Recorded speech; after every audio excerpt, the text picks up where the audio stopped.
We live? Yeah, we're live. We're on right now. We are now. Get your ass back in your seat. Let's do some. Let's do some. Live Stop.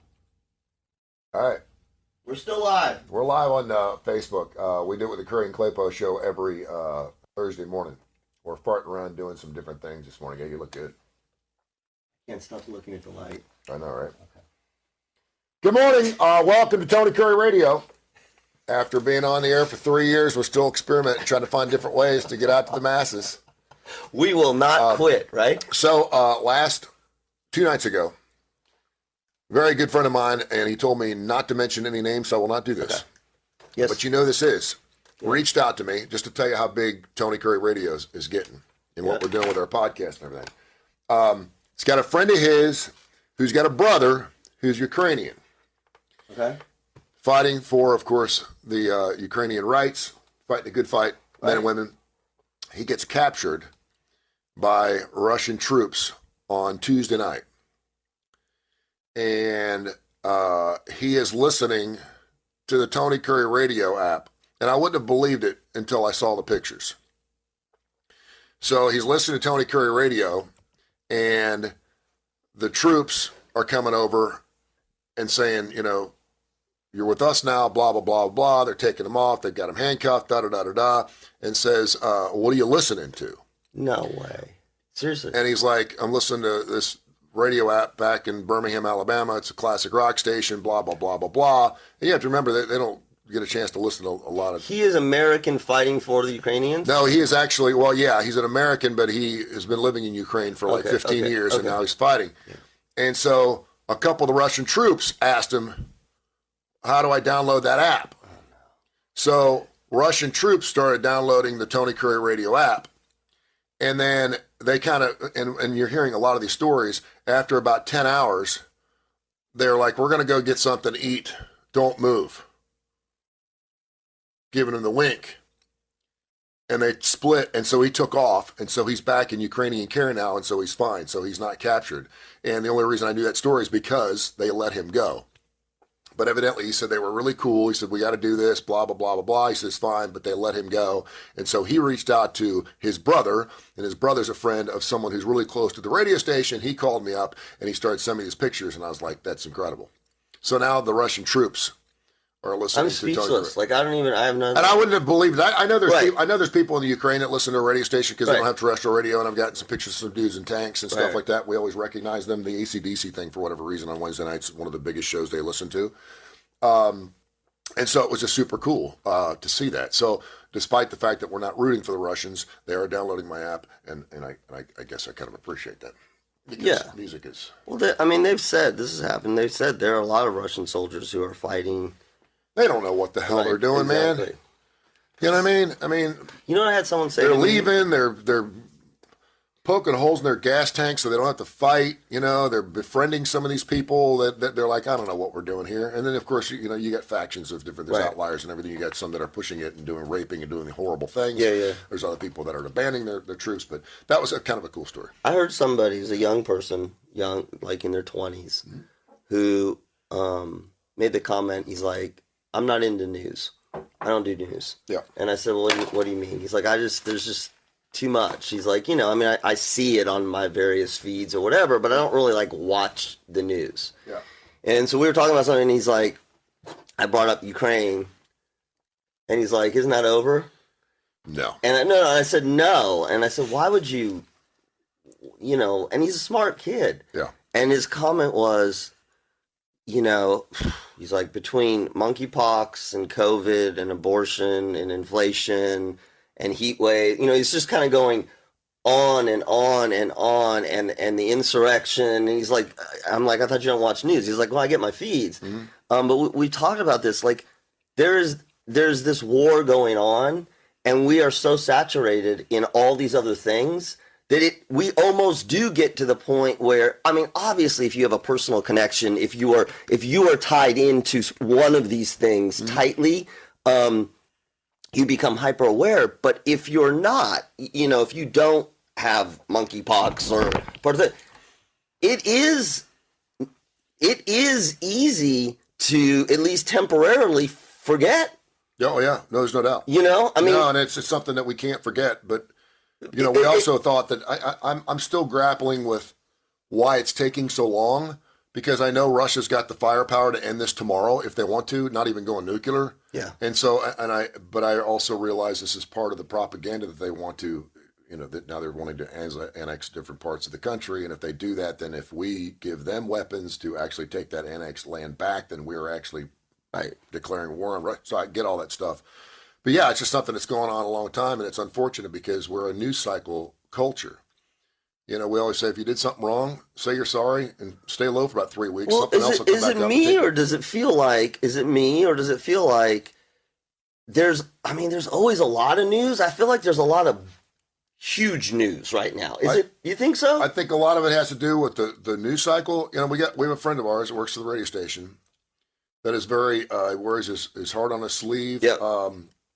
And he's just like, kind of like you were at the beginning of the pandemic. You were like, what the hell's going on? What's going on with this world? And you can tell you were kind of a little down on it. Yeah. But I also think because we're in an information culture now where everything's coming at us so fast and so quickly that we've always had problems. I'm not saying of the magnitude we have right now. But it's coming at us where normally we get something after 2 or 3 days and we could process it. I don't think now we don't process. Everything's breaking news. No, but I don't think that's it. I know that everything's breaking news. Everything's breaking news, but I don't think that's it.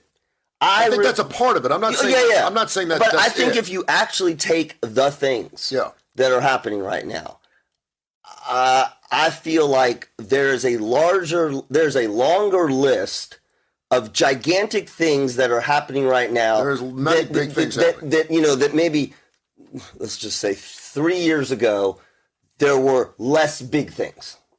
That's kind of how I feel. It's not so much that there's all this stuff, but I feel like it's all big stuff. But I also wonder how much of this stuff we actually create. We've created most of these big things. The people. Oh, we always do. I know. I mean, outside. Create it in that we've helped create inflation. Oh, we do all We've helped create this war. We helped create the pandemic. And so a lot of it's like, yes, we got to work it out. We got to figure it out. We don't. You know what we do? We're petulant children. I always say that. We want it fixed tomorrow. I don't want it. We want it fixed tomorrow. And then here comes the monkeypox. Exactly. And you were at my house. Yeah. You saw the way the damn squirrel was looking at me. And then on top of it, I won't go in here in detail because I already put on social media. Yeah. What happens last night? Uh-huh. The flipping buck comes out. Yeah. You need to go out there and feed that buck. I did. Cool. I gave an apple. Well, but sit on the other side of the fence. I'm going to. Do it. What is going on, man? All right, well, you think those are big things. We got more stuff. Okay, is climate control killing rock and roll? Yeah, sure. Yeah. We have one of the most famous bands in the world. They canceled a show in Vienna last night. It's too hot? Because of wildfires in Paris. It messed his voice. People in California are like... It's like it's hot. Well, they just don't have air conditioning over there. Yeah. But it's hot, smoke, it's ruined my voice. And it's legit. And he's like, we can't sing outside anymore if there's going to be wildfires over the world. So we'll get into that story. Lizzo had something very interesting to talk about yesterday, which will go along with what we're going to do on Fox 6 this morning at 9:35. Can I just tell you how much I love Lizzo? I know it. Her and Harry Styles are good buddies. Are they? We got this Harry Styles class you can take. Yes. It's a Harry Styles masculinity class, which is kind of an oxymoron. At Texas. At Texas. She was on Ellen, I guess, yesterday or the day before, and she was asked about what does Harry Styles smell like? And she said, I'll tell you what he smells like. They're evidently Are they buddies. a thing? I didn't know. They're buddies. Okay. They've toured together. Okay. She's like, if there's one person I could call at 3 o'clock in the morning to bail me out, it's Harry Styles because he's done it before. She's a smart cookie. Mike Tyson came out yesterday and believes he's going to die soon. Well, yeah, because isn't he doing, what was he doing the last time we talked about Mike? Wasn't he doing like hallucinogenics or, you don't even remember? He did LSD or something. He was licking frogs. Oh, no, that's it. That was right. He's licking poison frogs. And also, would you date Christie Brinkley? Right now? Yeah, she's 68. No. Why not? If you weren't married. No. And you had a chance to go out with I wasn't a big Christie Brinkley. Well, that's so petty of me. Like, I don't know Christie Brinkley. From just a look standpoint, Christie Brinkley wasn't. All right, we'll get into all the stories. Make sure you download the TKR app, Tony Kurre Radio. We're in the midst of changing a lot of different things around here. as a startup that we started 3 years ago, we're constantly trying to make improvements. Thanks to Southern Precision Staffing, one of our great sponsors, they ponied up and really helped us do a lot of things with computers and everything else, and we really appreciate that, and we don't mind asking either. So we're getting new software, we're doing everything, but the TKR app is on fire. And again, we've got Ukrainians, we've got people all over Hoover, Alabama, all over the United States, Saskatchewan, Mexico City was huge last night. Yep. The people down in Mexico love us. And so we got all stuff. So download the TKR app. It's just TKR or Tony Kurre Radio. And then go to Spotify. And all of our stuff is wherever you find any your podcast, Audio Boom, Spotify, wherever you get your podcast. Check out Tony Kurre Radio. And of course, later on tonight, a brand new Austin Hanks, Blues Almighty. Nice. Which we haven't had in the last couple of weeks. And of course, the Damon Johnson Show. Need to know. Have you heard that show yet? I listened a little bit. Kip, Makes me, he's great because you know what I love about Kip? So you make you.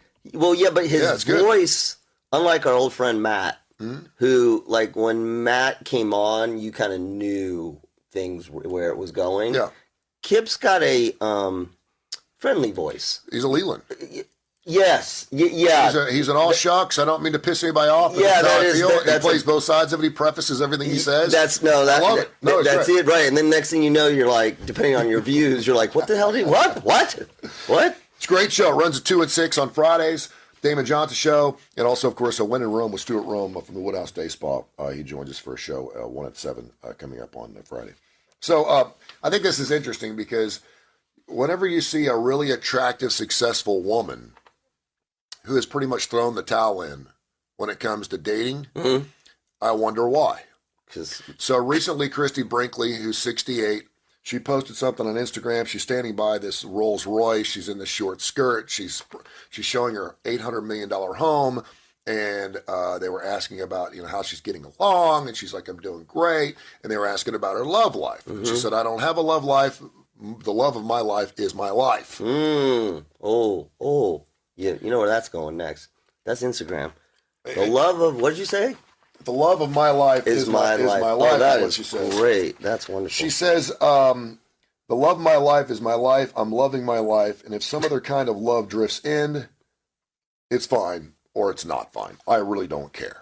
So when her kids ask her, hey, Mom, you're 68. And she's like, I'm not going to go on dating apps. I'm not going to go out looking for it. Yep. But if it comes along and it's great and it fits my lifestyle, great. Yep. But I'm in love with my life. And if it doesn't, I'm fine with that. First of all, do you call bullshit on that? No.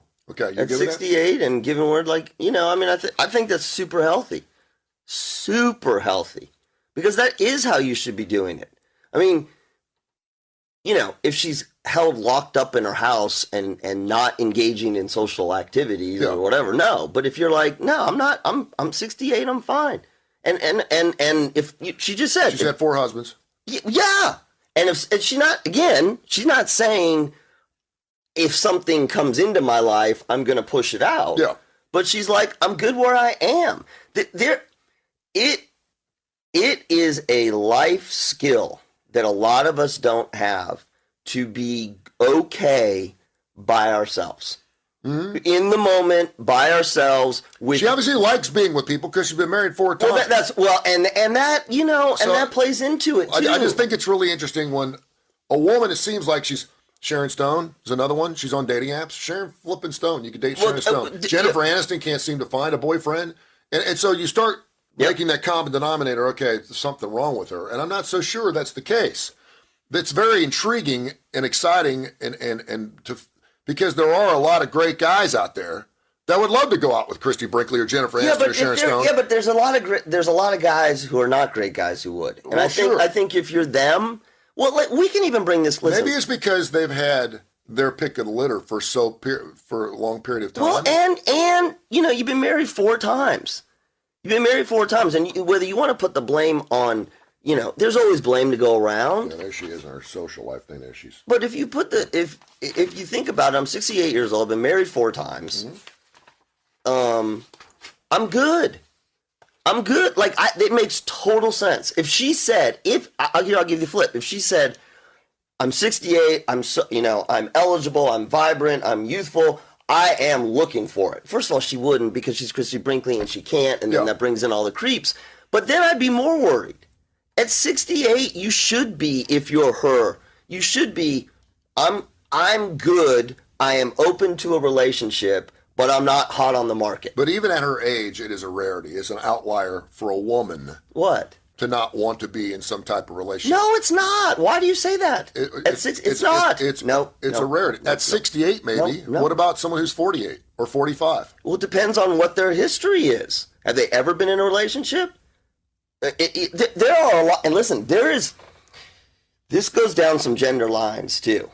That's where I'm going. Because women are, again, we always broad brush here, but on average, women are much more satisfied and okay with not being with somebody. And why is that? Because they're more secure in their own skin on average. They have more intimate connections with social connections with friends. Yeah. So they have a deeper. Again, I'm on average, right? Because so everybody we love broad brushing. We love broad brushing. Yeah, but yeah, women tend to have much more.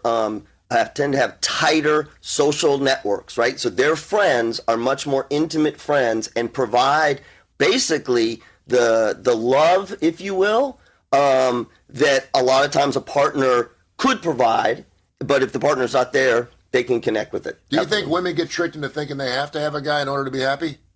Or in order to get I mean, obviously, you can't have sex with your best friend. Right. If you're a female, unless you're a lesbian. You can. With your best friend. That's and she seems vibrant and ready to go. So, I mean, that's certainly a big part of it. You should never, I mean, listen, the idea of looking for, can I tell you? It's just funny because I can see a lot of women at her age who have been exactly through the same exact life. There's a lot of women who just can't live life without a man in their life. Well, there's a lot of men, constantly going from one man to the next, and they keep choosing the wrong guys. But that's not a man. That's not a woman. That's a person thing. Yeah. I mean, that's not a woman thing. Yeah. That is not a woman thing. It's a huge turn on to see a woman like that say, "I don't need it. I'm good." But that's a person. But part of me's like, really? No. Yes. Because a lot of times when you do that, you just haven't found the right thing. It's like someone. Well, I think she could be. What you just said is really important. You just said was a lot of times when you say that you haven't found the right thing. So I think in many ways, at a deeper level, what she is saying is, I have had these four, and you know, look, we know a lot of people who've said these have been great relationships. They're chapters in my life. They didn't work out, but I don't regret them. But what she's saying is, right now, where I am right now, I don't have and have yet to find right now somebody who is right for me in my life. So you know what? My happiness is in my life. And that statement, oh my God, that is so psychologically important. Mm-hmm. To be able to say that I am happy with me. Not that I don't want a partner, not that I don't want to be loved, but the biggest, the quickest path to a messed up relationship, is real simple. You complete me. You fulfill me. Yeah. You fill all the gaps that I have. Yeah. And what's even more dangerous is when you're not aware of that. No, and I think you're spot on, because we learn about this and it's much harder said than done. I can't make you happy. You have to make yourself happy. You have to have your inner joy. You have to create your serenity. You have to have your joyousness in your heart and make yourself happy. And then anything else that happens to you peripherally is a good thing. And you can make me happy, but ultimately in my heart and soul, I have to be okay with who I am and be at peace with myself to be happy in my life. And then anything else is gravy. Now, I'm not saying that having someone in your life can certainly open doors to making yourself even happier. Absolutely. Well, no, but that's we talk about this a lot. Listen, I talk about this a lot with some of my clients. The idea of having to manage someone's emotions. You always hear this, like, I have to manage their emotions. I hate it. It's up to me to make them happy or to keep them from not being angry. No. Now, you can do things to piss them off. Yeah. You can do things, but it is not your responsibility to manage how their emotions go. It is your responsibility to be in sync the best that you can with the person you're with and manage your own shit. Mm-hmm. And it's their responsibility to be, if you're in a relationship, to be in sync as best they can and manage their own stuff. Yeah. Like, that's the problem where we get into as couples, because we jump in and we jump out. Mm-hmm. I'm going to take care of me. I'm going to take care of me. Yep. Oh, but you're mad. You're upset. Here, let me make you not upset. Oh, I'm tired of not making you upset. And it creates this bizarro emotional dynamic that's going back and forth. And to use your words, what people need to do is step back. You got to get your stuff in order. Mm-hmm. They got to get their stuff in order. And I don't mean permanently, but temporarily. And then you got to ask, okay, what is it that we're doing that's messing up? And I think with Christie Brinkley, and that's exhausting. Yeah, no doubt. So I think Christie Brinkley is going, I'm 68. I'm successful. I'm surprised she's 68. I've been in 4 marriages. I'm tired. Yeah. I've talked to a lot of men and women who are like, right now, and I see it on both ends of the spectrum, older and younger. There's, 20-year-olds who are quick to get, everyone's getting married, 20-year-olds. I talked to a lot of other 20-year-olds who are like, are you kidding me? That's too much work. It's interesting, and again, I don't know what she was like 3 years ago, but this is another one of those responses, reactions, or you could even call it fallout to a pandemic. Oh, something that we've gone through. Oh. We talked about. We can go in depth about what Anything, kids have lost in school. We could talk about mental depression. The whole 988 thing just started. The suicide hotline. By the way, that's controversial now. I got weighed in on that. We can talk about that if you'd like, because you're a doctor, and I certainly understand that. You've talked many people off the ledge, so we could get into that. But we learned a lot about ourselves. Yes. You either came out of the pandemic stronger or weaker. Not only you, but with your relationship with your wife, your husband, your family, and everything else. And it's really and your relationship, to society, or with society, spiritualness. I mean, all of it. And yes, and everybody is doing this.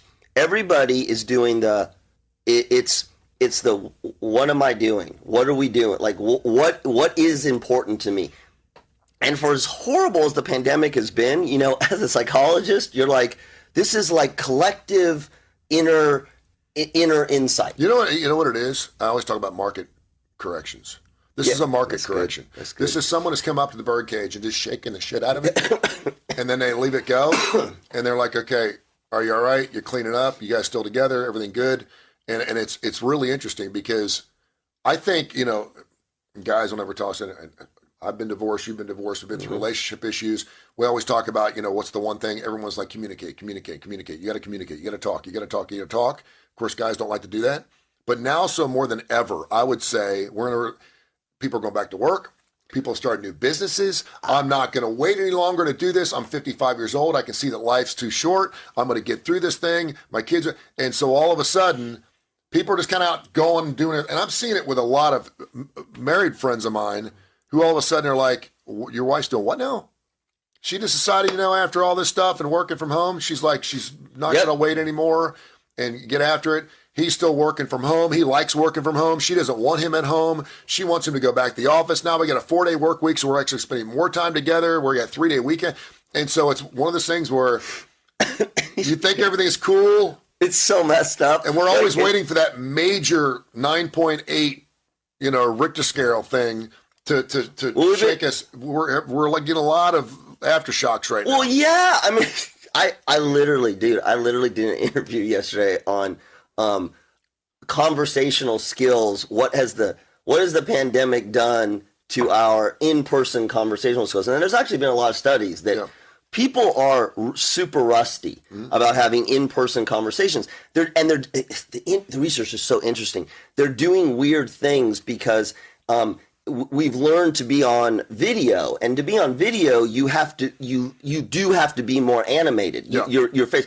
So people are coming in to in-person conversations, but they're used to not having the animations all in their face. Yeah. So they're coming into in-person conversations. This is obviously, you're listening to this, you can't see this, but they're overly expressive in their face, but their body language is nothing. I mean, literally, people are rusty. They're exhausted. They tend to be either super quiet or way overboard. We're literally clunky in our communications. The other pieces that you just said, we keep, this is us. This is every human. I'm not talking about other people. We always want whatever it is, to stop and or be okay, right? Yeah. When is this going to be? We've been talking about this forever. And what we don't want to hear is, this is your reality. I mean, this is one of the hardest things when people die, et cetera. So if you think about what's going on right now, right, with the pandemic, it's done. We're over. We're back to work. Well, not really, because even if you don't want to talk about infections, now there's people doing hybrid work. And it's to your point. Now there's people leaving. It's hard to hire people. So there is all of this movement, and you can call it the market correction. The people who are going to be successful and make it through this are the people who can, to use yours, the jellyfish. People who are adaptable, people who are willing to conform to what is going on, people who are willing to recognize and accept that we are not, you have this with people when there's relationships over, when there's death. It's not ever going to be the same. Yeah. Never going to get back. Yeah. Ever, ever, ever, ever, ever. That's why you need to listen to Adapt or Perish on Tuesdays. And when we talk about this all the time, we talk about it in business, but think about it in relationships. It may be why Christie Brinkley is like, you know what? I got me. You should do an Adapt or Perish on relationships with Dr. Alex Subline. We end up doing it a lot. Because I think he wants to. It runs every Tuesday at noon and 8 on Tony Kurre Radio on TKR, on the TKR app. And, of course, you can also go to Spotify and check it out. But it's a great show. And it talks about basically you either adapt, you jellyfish, or you're going to die. We were going to call it Adapt or Die, but we thought it was too much. Yeah, that's too much. Robin Williams would have been 71 today. You've been sending me a lot of Robin Williams videos. I know you've been on a Robin Williams kick. You know he died 8 years ago? You know, we talk about all the time musicians who die and who cry and which ones. And I don't know I was young. I watched Mork and Mindy. But I had such an affinity for Robin Williams. Because his humor literally would make me pee in my pants. Yeah. It was the funniest person. But then as his career changed and he did these tender-hearted movies, it's like he's like the ultimate dude, right? Because he did the whole thing. And I just, when I watch the videos now, I still am sad. Yeah. I don't know what it is. Cat Stevens turned 74 today. First Cousin Deepest, Moon Shadow, What's Wild his World. name? Isn't that his name? No, he went Muslim, Yusuf. but Yusuf. But then I think he went back to Cat Stevens, did he not? He went back on the road, Really? or did he go back? Because he's like, I'm never going to play any Cat Stevens music anymore. But then he went back off and did a tour. Today is also, and it's funny because there's like 114 million people that are be affected by heat index. We have a big pink blob right over top of Birmingham. Everything around us is like a dark red. We had it at 5:30 this morning. There was a heat advisory. Well, and you got a son that lives over there in the UK. No, but he's here now. Yeah, well, he's probably pretty happy to be over because he's got air conditioning. It was so stinking hot over there, railroad tracks are buckling. Because they're not used to it. The runways were melting. I know, right? Yep. So on this date, with all this heat, today was the record for the lowest recorded temperature on Earth. And it only happened in 1983. Wasn't that long ago. You know what it was? It was in Antarctica. Okay, good. Minus 128 degrees. That's cool. Fahrenheit. That's nice, cool. Today is a World Body Painting Day. You ever had your body painted? No. Well, you've had a tattoo. Yeah, but that's not painted. Would you ever go... No. I had a friend of mine that went down to, what's it called, hedonism down in Jamaica. Like, do they just... They do body paint. You basically take your clothes off and you body paint. You hang out all day in your body paint. No, I don't do that. And today is No Pets Store Puppies Day. This is a day where if you need a puppy, you should not get one from a pet. Pet stores have kind of got a bad rap on this because most of the pet stores I go to are actually doing sheltered pets and they're trying to help out and things like that. Like I'll go to Petco and see some kitty cats and stuff like that. But I mean, back in the day, you went to the pet store. You went to the pet store to buy yourself a puppy dog, right? But then they found out about puppy mills. Yeah. But our friends J. Michael Keats is getting his new Australian Shepherd today. No, he got it from a breeder. And dog's name is Cody. He's got 3 cats, and he's getting an Australian Shepherd. And so I got an Australian Shepherd. Yeah. I'm like, dude, this is a special breed. It's a great, super smart dog. But it's skittish, and it will try to... It needs to do stuff. It needs to do stuff. What did you call it today? What was the name of it today? No Pet Store Puppies Day. God, I hate these national days. That, don't you? I hate these national days. I love this. All right, so Michael Tyson, you're watching Kurre and Klapow. We're on every single Thursday right here on Facebook Live and, of course, on the TKR app. You can also go and check out Spotify where you can see all of our... If you just search Kurre and Klapow, there's probably like a 1,500. Well, because we have legacy stuff too. We got stuff that goes back years, and it's interesting. And actually, you should search it, because some of the stuff that goes back years, as you and I were talking, is really great and raunchy and nasty. No, when I heard the Behind the Curve thing with Brian Christine, and now he's having a Bible study at his house in August, I'm like, that's pretty cool. What is he having? He invited me to come to his house with a bunch of people doing some type of Bible study, something. He's a good Christian man. No, I know. Maybe that's why I didn't get invited. Mike Tyson is in the news. He came out yesterday. He's got a podcast. Of course. Who doesn't? It's called Hot Boxing with Mike Tyson. He's 56. Told trauma and addiction therapist Sean McFarlane that he feels his time is almost up. He said, we're all going to die one day, of course. There's no doubt about that. That's good. That was insightful, Mike. He said, you look in the mirror and I see these little spots on my face, and I say, wow, that means my expiration date is coming close really soon. I'm not sure what that means. I know what that means. You never seen that? I know exactly what that means. You start getting spots on your face, you're going to die? No. It's more of you look in the mirror and you're like, shit, I'm old. That's what he means. Yeah. It's like age spots. And what was a morbid conversation, he went on to state, money doesn't mean shit to me, and it offers a false sense of security. This is really interesting. I go through like 50 different sites, and do stuff for like 2-3 hours to get 45 minutes of content, and if I see something and I'm not finding enough material, I'll go, what was interesting to me? And that's why I brought the story up, because I think it's really interesting. Money, the love of money, is certainly a horrible thing. It's not money itself. People always like the love of money, or the fear of not having it is a horrible thing. But when you talk to people who have a lot of money, they always say money don't mean shit, and it doesn't make me happy, which is true to an extent. If you don't have any money, you wish you had more money. It makes life much more difficult. Obviously, when you can't pay your bills, and we're going through inflation, and everything takes money. Right? It's really hard to just do. I've been in a situation where I'm like, okay, what can I do today that's free around the house? What can I do to make improvements that are free that won't cost me anything to do? And a lot of people do that as well. But it's always easier when you can throw some money at some ideas, right? So he said, I always tell people they think money's going to make them happy. They never had money before. True, because most of us haven't had that type of money. When you have a lot of money, you can't expect nobody to love you.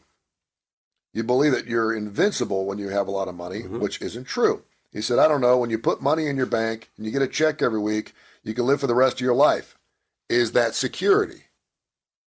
Well, He says, it doesn't mean you won't catch a disease or get hit by a car. Can money secure when you jump off a bridge? Mike. No, but it's true. I tell my kids this all the time, because I've got friends of mine that got a lot of money. Yeah. And they have the same issues I have at a different level. Yeah. The things that I need to survive, keeping the lights on and getting kids to college and all that stuff, that is all things that, and they don't have that issue. But money does create other issues in a lot of cases. And if you take, and I go and look at these Aborigines that live on these Caribbean islands that don't have squat, and they're happy as hell. Well, They're happy doing their thing. They don't have anything. They see helicopters, they shoot at them. They don't want any technology, and they're happy, and that's the way. But we can't do that. We can't do that because we were born here and we live in a different culture. I mean, in fact, our culture, particularly in this country, it is all about creating your. I mean, I'm going to say creating your fortune, but creating the life that you want. Yeah. Versus other countries where they would say, we will. I mean, now you're getting into capitalism or whatnot, but culturally, we are about, if you work hard, and I'm not going to go down this rabbit hole, but if you work hard, you can have anything you want here, as compared to other countries that will say, we want you to live well, and so we're taking care of the masses, we're equalizing, we're socialist versus capitalist, that kind of thing. But we've heard time and again, that's not always the case here, but that's the prevailing view. So yeah, it is about making money. I don't like when people say, it's not about the money.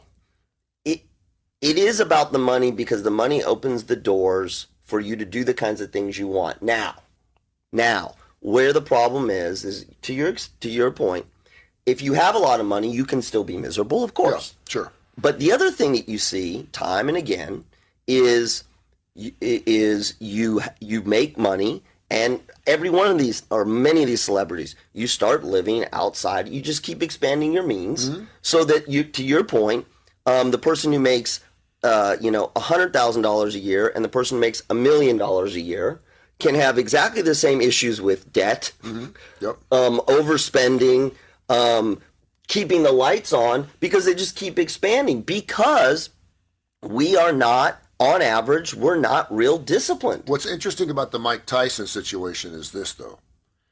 He has made over $300 million in his life boxing. He bankrupt in 2003. He was broke, had nothing.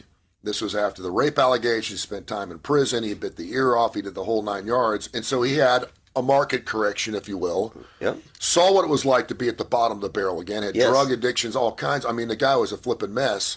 And then he had a reprisal of his life or career to the point where he's kind of back where he was before. Yeah. So now that he believes that money doesn't mean it is really interesting to me. It either tells me that he's finally he understands it, he gets it, that money won't solve your problems, because obviously early in your life, we can go, I was watching the Bobby Brown documentary. Yeah. The guy one day, for 7 straight days, decided to go out and spend $1 million a day. Right. He's like, I'm going to spend $1 million a day for the next 7 days, because he could.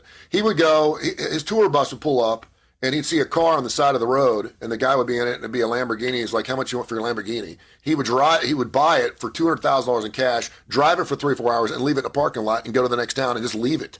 I mean, this is the kind of money he had. And then he went broke, and then he came back. And now he understands the importance of obviously doing those things with your money to make sure that you can provide for your family. And Mike Tyson's also married, and I don't know how this plays into it, but she has said something to the point where if you feel like you're going to die soon, I need to be provided for. And maybe that's where he's like, money don't mean shit. Well, it means shit to me, because I'm not a boxer and I haven't made $300 million a year. I need to be provided for, and your children need to be provided for. So for him to be saying this now after because most people don't have the opportunity. Right. Mike Tyson has fallen into success every time he turns around. And maybe it's because we love him, we feel for him. He's a rapist, he's a drug addict. I mean, this guy's been through hell. This guy's a creep. He just punched somebody in an airplane a couple of months ago. Yeah. But they were irritating. Yeah.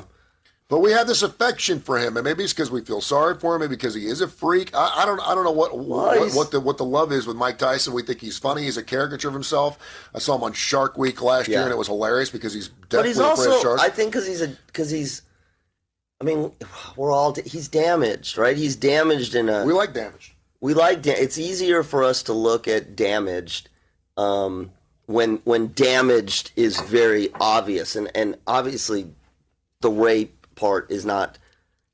You need to be damaged to rape, but that's not the mental health problems he's had, the suicidal stuff. I mean, like all the stuff. When we see people like that who are suffering, it makes it easier for us to go after them, to see the redemption. Robert Downey Jr., that kind of thing. They don't even have to be highly remorseful when they're very debilitated. Because we look, what we do is we go, oh my God, what's wrong with them? They're an a-hole, they're pompous, they're arrogant, they're doing all these crazy things. Then we find, oh my God, it's drug addiction. Or oh my God, they're bipolar. Yeah. Right? And then as soon as that happens, we look at them with a different lens, which is okay. I mean, we're supposed to. And then particularly with a guy like Tyson, who's just, life up here, complete shit show. And now, you know what he's talking like? He's talking like a 56-year-old.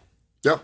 I look at my face in the mirror and I don't look as young as I used to, right? And life is about perspective. I mean, Charles Barkley's out there talking about it now. Yeah. Charles Barkley, every person, this is a developmental stage. This happens at about every decade is when it happens. You go from your teens to your mid-20s. And you go, crap, I have to be an adult. That sucks. But there's this realization. And then you go from your mid-20s to your mid-30s. And in your mid-30s, you're like, now, it's not just I got to be an adult. Like, I got to do something with my life, and I can't pretend that I can hang out in bars.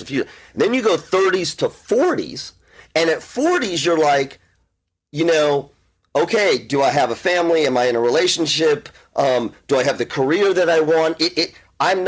I'm still on the upward swing, but dude, I really got to get it together because I'm almost on the downward swing. And then we've talked about, then you hit the 50s, then it's like you can't help but look in the mirror and go, and you ruined my entire life when you told me this because I never thought about this until you told me this.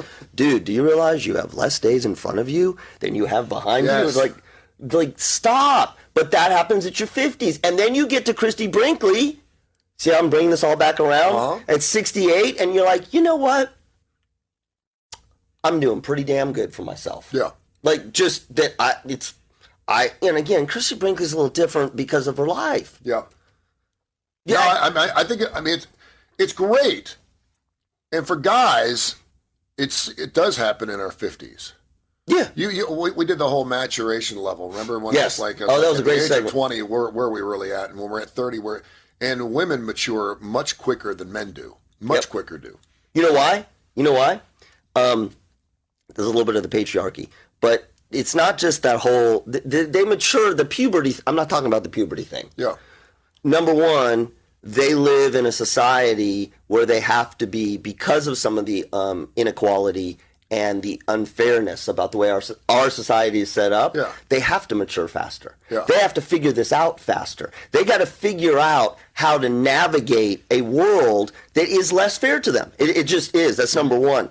Number two, they are designed from an evolutionary standpoint to be more connected to people. So they got their tribe, they got their army, which is better. And then number three, and I see this all the time, and this is why I'm telling you guys, I'm on the team. Women are far more courageous to tap into who they are. Yeah. Men, we just don't like going there, and whether it's out of necessity or courageousness, women are much more understanding of themselves. And dude, when you can understand who you are, what makes you tick, you and I have had many poolside cigar conversations about this. You are a more powerful person. Yeah. And women just do that on average more. Guys, I think are just we're so reactionary.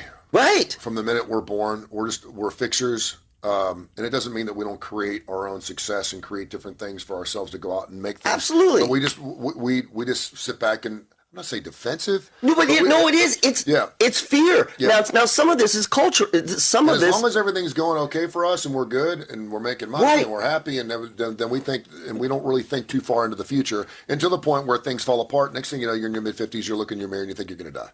Yes, because you haven't had, it may be the first time, particularly if you're a guy, the first time when you've been faced with your own mortality, right? You've been again.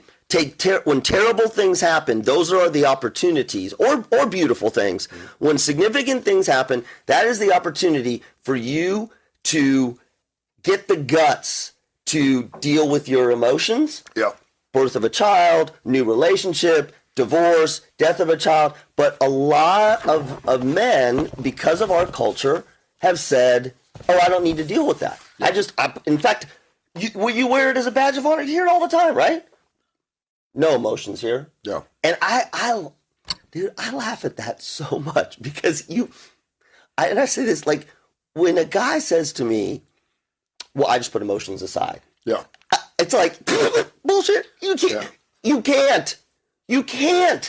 You can recognize that you're having emotions and then choose to do something else with them. Mm-hmm. But when you say, I just don't feel, you're lying to yourself and to everybody else around you. And that's the part, like, I don't know whether it's the athlete in me. I'm like, come on, suck it up. Just talked to Driscoll Gray about some taxes. I'm still going through some tax stuff. They're trying to help me, and they're like, we're trying to eke this thing out so we can make sure your return is as good as possible. Talk to Millicent. Of course, John Gray is a good friend of ours. Talk about them real quick, and then we'll talk about Lizzo. Yeah, so I talked to John Gray. Well, no, I texted him, or he texted me. Again, my kids are older, and we're trying to figure out how to get them set up with savings. We don't have a ton of extra money, but it's important that they have savings. It's important that they start establishing their credit. My kids are in their 20s. And this is what's so great about John Gray. He's not just a financial advisor to tell you what you do with your retirement and all that kind of stuff. It's generational. I mean, he literally is helping my kids now who don't make, I mean, they're in school. They don't make a lot of money except for their summer jobs. Yes. But he's helping them figure out, how do you start saving now, and how do you do it in a volatile market? And that's John Gray. John will interact with your entire family. He will help you manage your entire portfolio of your own money, but also maybe the money that you're trying to save for your kids, etc. Go to his webpage, driscollgray.com. He's the greatest guy ever. All right, come up here about 30 minutes. We're going to be on Fox 6 with Janice Rogers, Mike Dubberly. I saw them this morning. Did you? I was on TV. Mickey Ferguson, Toy, the entire crew. We'll see them a little bit later on, 9:35 this morning on Fox 6. We'll be talking about, there's a brand new class about Harry Styles and the masculinity that's being presented. And it's funny because the dude who's throwing the class is kind of like over the top. He's kind of freaking out. Like, he's a Harry Style like freak. And he's like, I don't know how he pushed this through to actually get the university to allow him to teach a class. Academic freedom, Tony. Yeah. And it sounds like, I mean, I'd take the class just because it looks like a... Well, you know how that works? You know how that works? It's academic freedom and how many people enroll. Yeah. Because if they enroll, then the university makes money. Would you rather take the Mike Leach class at Mississippi State or take the Harry Styles? You take the Harry Styles. No, I like the Leach one. I like because it's so. I love the mashup between sort of sports, strategy, and war. Like that just makes a lot of sense. Yeah, I like that. Lizzo was on Ellen. I don't know if it was yesterday or the day before, and she was part of that Ask Me Anything segment where she was asked a question by a faithful follower. What does Harry Styles smell like? What do you think she said? Body odor. She said he smells like soap. Shit's unbelievable. Oh, he's very clean. Whatever soap he uses smells like that. Like, it's not a cologne or a deodorant thing. It's just like soap. Whatever he showers with, it smells really good. Nice. I love the way he smells. I use Caress, although I have not had Caress at Publix. I've been using Dove. Yeah, but and my son works at Publix, and they're like, "Did you find anything you're looking for?" I'm like, "No," and I'm looking for Caress soap, and I've used Caress soap like since I was 12 because that's what my mom always used, and so I use my mom's soap. My dad would use Dial, the stuff that would just dry your ass out. So I need to have some, I had to have some softener in my soap, and so I've been using Dove, and now it's messing up my skin complexion, and I'm getting ingrown hairs. Lizzo, isn't Lizzo endorse Dove? She's a Dove. I think she is a Dove gal. Yeah, but there you go. I use Irish Spring. But whenever I would go out and do gigs and stuff like that, I would always have women give me hugs, and they always said I smell good. Clean. Yeah, it smells clean. It does. Yes. She said the scent wasn't the only thing about Styles. The singer discussed in an either-or question pitting Cardi B against the Golden Crooner. Lizzo said that Styles would be the one she called to bail her out of trouble because he's actually done it for her. I'm going to say Mr. Harry Styles only because it's actually happened. Really? Yeah. Sounds like a hell of a nice stand-up guy. And I would have never, you look at Lizzo and Harry Styles, I would have never thought, I guess they've done some concerts together. Well, she was comparing Harry to Cardi B? Yeah. Yeah, okay, well that's like a... So there is a new class. Texas State University in San Marcos is offering a class about Harry Styles starting in the spring of 2023.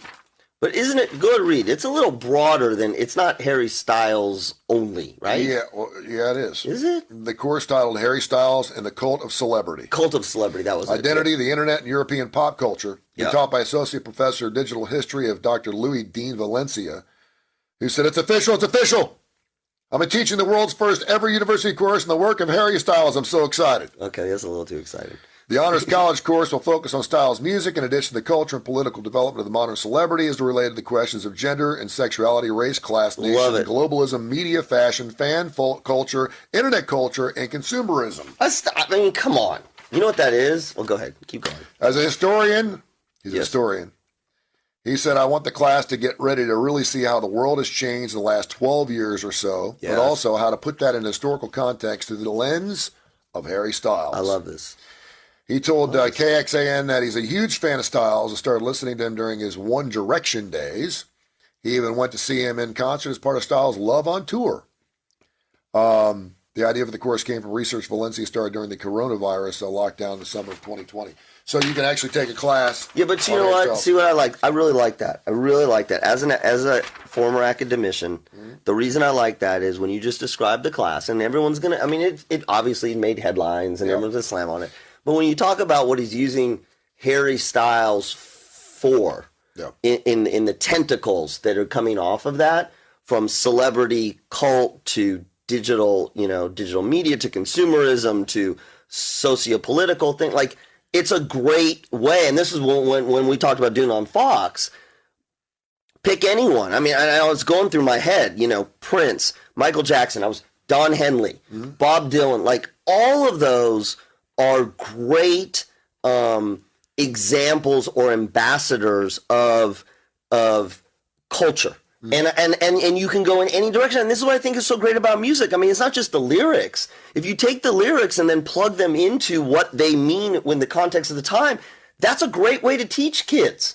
It is. I mean, I think it's fantastic. I don't know why people always have problems with like stuff like that's not controversial. No, I think what's interesting is when you're so profoundly successful and you can really push the needle. Harry Styles, I mean, we saw him in the skirt. Yeah. When you're as culturally in tune with what's going on in the world, like a Harry Styles, you can actually move the needle yourself. You can create new cultures. And that's where it's like a little, are you reacting to a culture and then taking advantage of it? Or actually, are you pushing the envelope in hopes, not really in hopes, but in changing the culture as we look at it? Right? It's an influence. Harry Styles is perfect for what this world's going through right now, with more acceptance of the LGBTQ plus community, and the fact that he's wearing a skirt and that he seems like he's really in tune with himself. And again, he's just doing what he wants to do. And sometimes what do you call him? You call him a fern guy. He's a fern guy. You ain't going to see a lot of diehard testosterone-driven heterosexual men at a Harry Styles concert. They may like his music. They may say they like his music, but they ain't going to be seen there. When I couldn't travel to do my regular research, I started researching Harry. This guy's kind of a freak. Well, you don't research Harry Styles. Yeah, you do. Focusing on his art, the way his masculinity has changed the last decade, celebrity culture, and the internet. Do they say how old the professor is? Does it give an age or no? No. Okay. I think it's great. I mean, come on. You and I talked about this. We're going to talk about this today. I don't know for sure that I know there's classes on the Beatles. There's classes on folk rock. I mean, depending on what the major is. I mean, obviously in music. Yeah. In music schools there are, but from a historical standpoint, again, the Beatles, Michael Jackson, Prince, Elvis. But I was going to ask you this. I won't ask you this on TV. Who in class? I actually had a problem with this. I was challenged by this. I get Harry Styles. I get Taylor Swift. I get the Miley Cyrus, Michael Jackson, and I get the Bob Dylans, and the Beatles and the Elvis. Who am I missing? And I must be just like missing in classic rock that is kind of culturally iconic. I think, and this is interesting, because Roger Waters just recently came out and did a show, and of course he does music from Pink Floyd. Okay. And he was asked the question about The Weeknd and Dr. Dre, and he's like, I don't even know who the hell those people are. He said, my music's much more influential. He was comparing the streamings of those two artists compared to the streamings of Pink Floyd. Mm-hmm. And more people obviously stream their music more so than Pink Floyd, because Pink Floyd's been out for 50 or 60 years. But it's still very, very relevant. And they're still getting like 2 million streams a week. He said, but my music was much more influential and I'm much more important to pop culture than these two guys are. And overall, I would agree with him. But right now, probably not so much, because Pink Floyd's not coming out with new music. And again, the guy's 80 years old. But who, like the Who? But is the Who classic rock? I know. Sure it is. Okay, so the Who with the Beat. I mean, like that's what I'm trying. Like, get away from the Beatles. Yes, the Beatles. Yeah. Maybe the Who. Maybe the Stones. Maybe. Like, who would you teach a course on? Not from classic rock. Well, it'd have to be a history. It'd have to be a historical reference point of it. No. Who? Look at you. I don't think you can do a classic rock band, because the reason Harry Styles thinks is because he's relevant right now, and he's bigger than he's ever been, because it talks about the last 12 years of cultural indifferences in our life. If you go back to the 60s, it was the 60s was like 100 years ago. And we went through that already. Now, if you wanted to do a historical reference point of how the Beatles changed the way we live. No, but that's what I'm saying with classic rock. That's exactly what I'm saying. Yeah. Because we do that in history classes. We study modern history, ancient history, right? We study time periods. So what I was trying to do is I was trying to architected backwards. Yeah. And I go, of the classic rock artists that we sort of consider in that genre, who would be the most appropriate to have a class about because they had this impact? I mean, Elvis Presley's I know. probably the biggest impact we've ever had. But he's not classic rock. Journey? Only because he's no. Like who? No, I don't know if there's one particular band. There were so many bands. Maybe that's it. You know what I mean? I mean, Leonard Skinner would Yes, probably well, be okay. one of those. You could take a class because yeah. they took a style of classic rock, Southern style, and they're still relevant. Damon Johnson, our friend, still Yep. playing weekends with him. And they're still relevant. They're still around. They're still selling out shows. So, I mean, you could certainly make an argument that That'd be an interesting. I'd take that class. No, it'd be interesting because you could talk about And that's race relations. You could talk about racism, about the South, religion. About, you could take all about yeah. Okay, It's so a Southern rock class. you could do a class on Jimmy Buffett. Yeah. That is it's not a music, it's a lifestyle.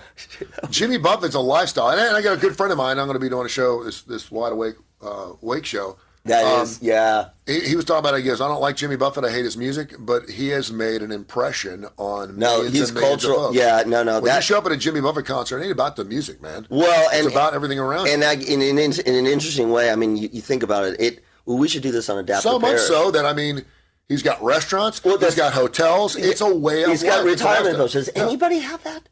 Does any musician... Have a retirement village? Yeah. No. Like, seriously, do we have any musician... The Osborne retirement village? No. Please? Do we have any musician who has that range of brand associate stuff? Kiss. Right. Do they have restaurants? I'm sure there's been a Kiss restaurant somewhere. Yeah, but Jimmy But they Buffett's have- probably the most successful, huh? Yeah. Well, Damn. and again, it's just like stamping your name on it, right? I mean, he may show up at the red ribbon, he may show up to the ribbon cutting and all those things, but people are reaching out to him saying, I'll give you $50 million if you allow me to use the word Margaritaville because it's copywritten and allow me to go ahead and expand this. Yeah, but he's I mean, he's got Margaritaville flip-flops. You can make an argument that Jimmy Buffett's probably selling more shit right now than Kiss ever did back in the 70s. Well, that's what I'm saying. Well, and he's got retirement villages. Yes. They're not retirement. And he'll be in one soon enough. There's another one. That would be a good Wide Awake Wake show. Yeah. Can I come join you on that one?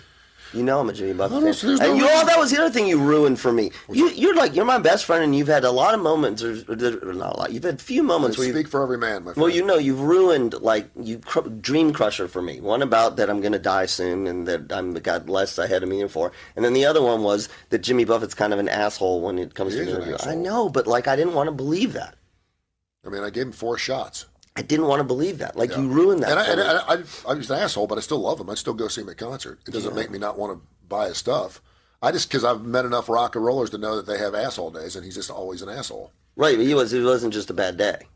No, he just doesn't care. I mean, Is he aloof? Is he like a cranky? Is he like a sort of a homeowner association man? a little bit. I mean, he's got all the money in the world. He's got his own little close-knit circle. He's got his band. They love it. They put on a great show. But we've all been there. We've been around celebrities. We've been around athletes. We've been around these people that we love on TV. We think they're great. They got the smile on the face. They're funny. They're popping. And then you meet them, and they're total a-holes. Is it possible that you don't see, I was just thinking like Nick Saban. Nick Saban's not, but he's got that kind of aloofy public interview sort of thing. Is it different? Is Jimmy Buffett I think just your more... circles get really small the bigger you get. Of course, yeah. And I think you're more protective of that Yeah. because for every guy like me who comes up and just wants to say hello and get an autograph, there's a jerk off out there that's trying to get 75 things signed and going to make money off you and doesn't care. Yeah. Because when a rich person comes to town, all of a sudden nobody wants to get to know them. Why do you think that really is? They're either a huge fan or they want a piece of the action. Well, and if they're a huge fan, I think it's okay to be to be nice. Okay. A guy who does really well for himself only because he's got great race. Chris Doris, a State Farm team. They do a wonderful job. 985-7799. 985-7799. I've been friends with Chris. I've been insured by him. Everything in the Tony Kurre Radio studios, the entire house, my kids, everything's been covered. My car insurance, I had to get my kid car insurance, which I thought was going to cost me a small fortune. It's more than my car insurance, but I'm like, you wreck or get a speeding ticket, I will kill you. So he's just done a wonderful job. 985-7799. The other thing about Chris Doris is, of course, he's been long recognized one of the top 10 agents out of 18,500 agencies. He's probably even more so now. At State Farm. He's unbelievable. Check out State Farm and he's right here in Birmingham, Alabama, down there on John Hawkins Parkway. Great guy. Check out Chris Doris, State Farm team, 985-7799, 985-7799. Don't forget, you can podcast the show on Spotify. Go to Spotify, search Tony Kurre Radio. It's Kurre with a K. Listen to all of our previous episodes. We've got Adapter Parish. It goes on Tuesday with Dr. Alex Hubline and Dr. Josh Klapow. We have Dark Side of the Pooch with Dr. Rab Stewart from the Rossburg Animal Hospital. We have Mission Minded with Michael Coleman. I'm going to be cutting a show with him today, as a matter of fact. He's now at the Montgomery Montgomery Food Bank. They do soup. They have but soup. The food bank, he's been all over the place. He'll join us a little bit later on. We have Blues Almighty with Austin Hanks on Thursday with the Damon Johnson Show, getting ready for his Brother Kane resurgence, and he, of course, continues to play with Leonard Skinner. He also just had a birthday, by the way. He did just have a birthday. Yes, and he's a grandpa. And a grandpa. He's getting after I got a bromance with him. I don't even know him that well. He's living the good life. He is. And he's a grandpa with hair down to his waist, and I like Isn't that we have Win and Run with Stuart Rum from the Woodhouse Day Spa, birmingham.woodhousespas.com. Fantastic guy. It's a hybrid show. Makes you look good, feel good, and sound good. We'll do that show on Fridays. And, of course, also Kip Keefer's brand new show. And Kip just sent me a picture. He's in Las Vegas right now. They are taping their show out in Las Vegas to run on Tony Kurre Radio called Wanna Bet, just in time for college football season. Preseason starts here in about 10 or 14 days, so we got football right around the corner. So check out all of our shows on Spotify or wherever you get your podcast, Tony Kurre Radio, and download that TKR app and hear all the shows, first runs, lives right here on the Tony Kurre Radio. All right, we'll be on Fox 6 in about 10 minutes, talking more about the Harry Styles stuff. Thanks for watching here, Kurre and Klapow on Tony Kurre Radio.